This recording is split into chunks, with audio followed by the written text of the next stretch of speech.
Dude, what's going on? It's preaching. So, about 9 o'clock at night here in St. Petersburg, Florida. I'm getting loaded. Yeah. On my way to Cincinnati, Ohio. And it's Saturday. So I took Thursday and Friday off for Thanksgiving. And I delivered my load early this morning, Saturday. And then I picked up another load later on, which is now at 9 o'clock. And I'm headed to Cincinnati, Ohio. Now, if y'all been following me, I changed my running areas, right? I changed my running areas because I was just doing Florida, South Carolina, North Carolina, Georgia, going back to Florida. Okay, and by doing that, I was doing about $8,000 a week. $8,000, about $8,500 a week doing that. And I was home on the weekends, right? And I used to do stay out 2 nights a week, and I was home the rest of the nights out of the week. Okay, but times done changed, rates done changed, time and the time of deliveries and stuff has changed. So you have to go with the changes if you're going to survive. All right, if you get stuck on how you do things and this is how you're going to run, then yeah, you're not going to make any money. You're not going to make any money. Okay, and that's one of the things that you have to be open to. If you want to survive out here, you're going to have to change your criteria to make the money. Now, I haven't had any problems still making over $8,000 a week.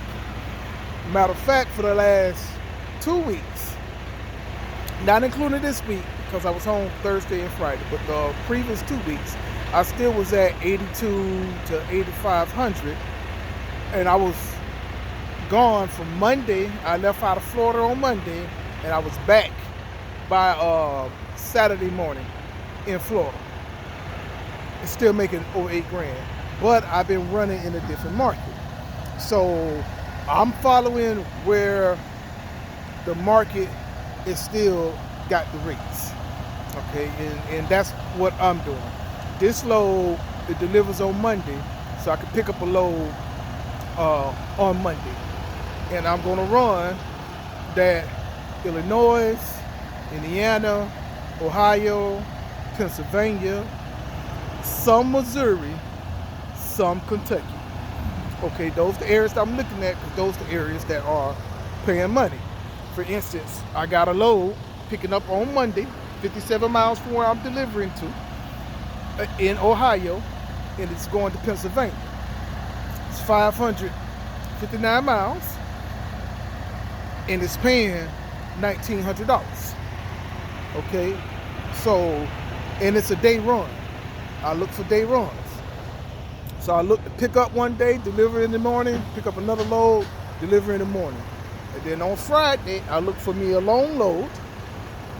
All right, that's gonna carry me through Friday and Saturday. Sunday I can do a reset, and I start it off back all over again. It's just so happened that the loads going into Florida is paying about $4,000. So I can get that load going into Florida. For some of y'all, that's not going to work. Why? Because y'all don't stay in Florida. But for me, I stay in Florida, right? So I could take the load going home for $4,000 and be home Saturday night, spend Sunday, go to church, do all that kind of good stuff, and get back on the road on Monday. So it makes sense for me to do that particular stuff, and then I still hit my $8,000 a week mark. I actually hit more than that, but that's my limit. I know if I hit $8,000 and do those particular miles, then I know my check's gonna be about $3,000. So that's why $8,000 is my mark. It's the mark that I try to hit, so I can bring home about $3,000, roughly around there. Sometimes like 31, 32, depending on the cost of fuel. I try not to fuel in Pennsylvania because it's $6 a gallon in Pennsylvania. So I try to fuel before I get to Pennsylvania, so I can hit Pennsylvania, pick up a load from Pennsylvania, then get out of Pennsylvania when the fuel is a little bit cheaper. So I play the fuel market too. So that's another thing you have to know how to do. You got to play the fuel market. Okay, where the fuel up at, when the fuel up, and all those particular things. So So yeah, so that's been working out for me. I had to find a new lane that was going to work out for me because, again, where I was at, I'm still looking at the red light right there. Because where I was at, in the market that I was at, I'm getting good loads coming down, right? So I can go to North Carolina and get a load coming back from North Carolina paying $2,200 going in Florida for about 628 miles. But the problem is getting the loads out of Florida.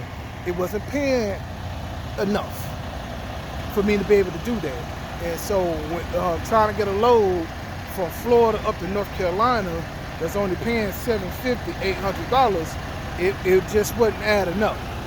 Okay, it just wasn't adding up.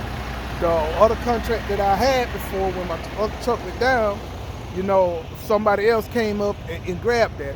So I don't have that no more. And that load was paying me $1,250. So, I was making a good deal out of that because it was paying between $1,250 to go like 600 miles. So I don't have that no more. So trying to do the spark marketing and how the rates and stuff are, it's not paying like that. So I had to switch up what I was wanting to do. Do I want to do it? No. But when you run a business, you got to make these type of sacrifices to keep your business running. And the problem that I see with a lot of people who I know, they don't want to change their criteria. They don't want to change what they want to do. Only thing they keep saying, I'm not going to take no cheap freight. I'm not going to take no cheap freight. I refuse to tell them take cheap freight. Listen, people who say that they're not going to do that, those are the people who you see not on YouTube no more making these videos and talking about these rates.